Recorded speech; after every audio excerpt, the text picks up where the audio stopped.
Militan Houthi Yaman meluncurkan drone laut berisi bahan peledak di Laut Merah pada Kamis 4 Januari 2024. Menurut Amerika Serikat, senjata semacam ini pertama kalinya digunakan Houthi dalam beberapa bulan terakhir. Komandan Angkatan Laut Amerika di Timur Tengah, Laksamana Brad Cooper mengatakan bahwa drone Houthi meledak sebelum mencapai target. Ia memastikan tidak ada kapal yang terkena serangan maupun korban jiwa dalam peristiwa itu. Pernyataan Cooper berbanding terbalik dengan klaim yang dibuat juru bicara Houthi, Jenderal Yahya Saree. Menurutnya, drone laut berhasil menabrak kapal kontainer Max Gibraltar.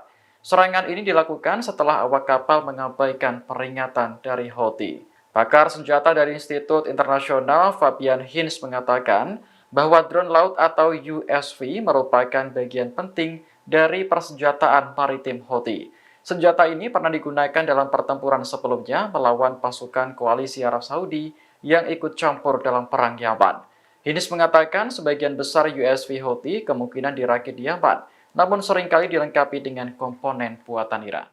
Download Tribun X sekarang, menghadirkan lokal menjadi Indonesia.